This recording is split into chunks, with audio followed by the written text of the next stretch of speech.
Allison Nesser is the founder of Creative Counseling Solutions, LCC, and specializes in working with young children with behavioral challenges. Allison has extensive experience supporting children, adolescents, and their families that are managing symptoms relating to ADHD, anxiety, depression, autism, life stressors, and trauma.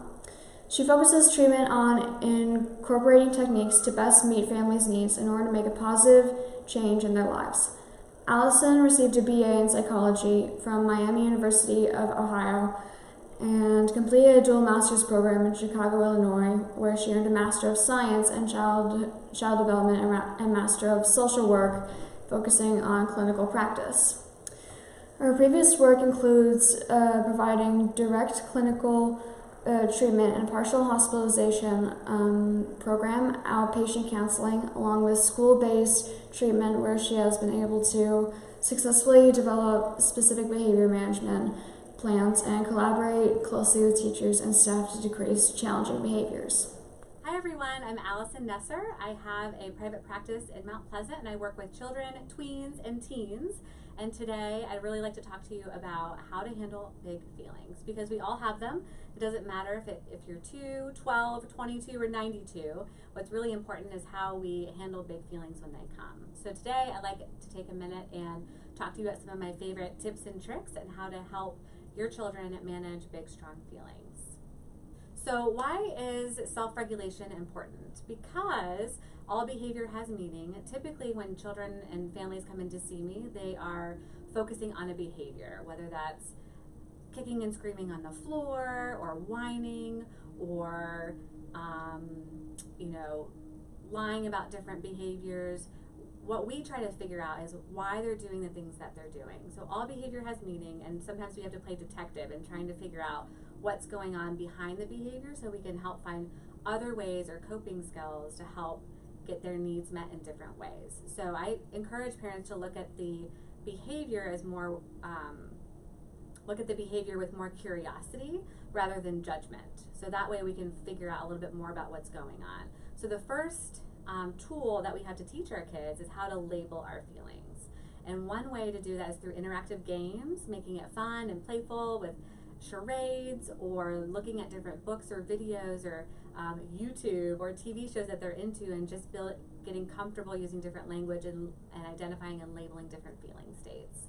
One of my favorite things is using the zones of regulation, and this is a chart that we use, and it categorizes different feelings into different colors. For example, the blue zone are things that make us feel really kind of like low energy. So it would be kind of feelings of sadness or boredom, tired, moving kind of slowly or feeling sad.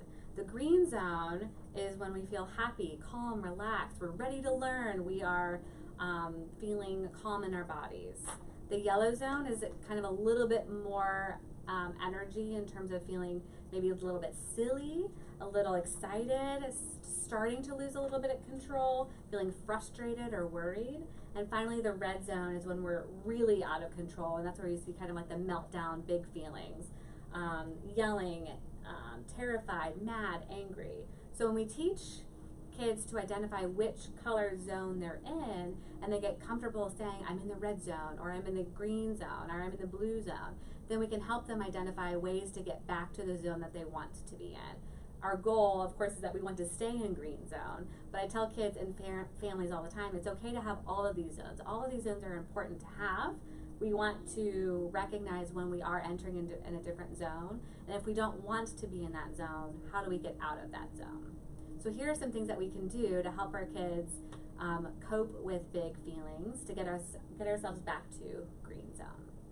So one of the things that we can do is create a calm down kit, and a calm down kit can look lots of different ways. This is just a simple dollar store box, and I put stuff in it to help kids feel calm. So on the inside, it's labeling feelings. Again, feelings recognition is really important so that kids are identifying how they feel on the inside, what it looks like on the outside, and cueing themselves to find a coping skill to feel better. Kids love feeling like they're in control of their choices of how they want to calm down. So on this side it says different options of things that they can do to help feel calm. The thing about coping skills and coping strategies is that everyone's different. So what helps me calm down might not help you calm down or your child calm down. So empowering them to practice on different coping skills and trying different coping skills is really important. The other thing to note about coping skills is that sometimes they're not always available. For example, in our calm down kit here, I have a stress ball that's usually pretty available unless they're not using it to calm down, they're using it just for fun and playing, which is not the point. So sometimes that's available, sometimes that's not. Bubble wrap is a really good one. Crayons to draw or color their feelings. Bubbles may or may not always be available. So when we're looking at, and there's also some cards, when we're looking at things to help kids at school, we're not always going to be able to go hold our pet to feel better. So we want to teach them other tools that they're going to have with them at all times as well, like deep breathing. There's lots of different fun, interactive ways that you can teach deep breathing. One of my favorites is using a pinwheel or tracing your hand and going up with an inhale and then down with an exhale. And then you teach that 5 times, going up and down. And they always have their hands available. Any type of visual is really important too. So these are different options. So when I'm feeling worried or sad or mad, these are visuals to help prompt like things that they can do to feel better. I can rest. These are grounding techniques to kind of ground ourselves to here and now. So I can name 5 things that I see, 4 things that I hear, 3 things that I smell, 2 things I can touch, and 1 thing that I can taste. Reading a book, looking outside and finding peace in nature, drawing a picture, and so on.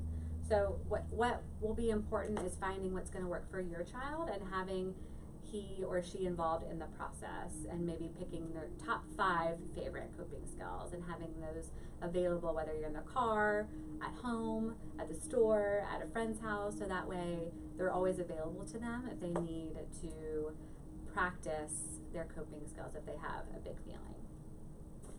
So your calm down kit or bag or corner, it doesn't have to look like this. So encourage your child to come up with their own creative ideas of what they want. Sometimes I have families create a calm down corner in their home. Sometimes it's a calm down table or a calm down backpack that they carry with them. So be creative in what works for you. So if you don't want to create a whole space or area, using cards and visual pictures are also a really great idea to help elicit communication from your child if they're having a big feeling. Sometimes we're not always available to use our words to tell us how we're feeling or what we need. So having a visual that we can point to or help us come up with a different idea of how we want to calm down is really helpful. So these are some cards of different coping skills that you can use with your children as well. So this one is take a drink of water, smell flowers or essential oils, or like doing hand lotion is a good one as well that families like.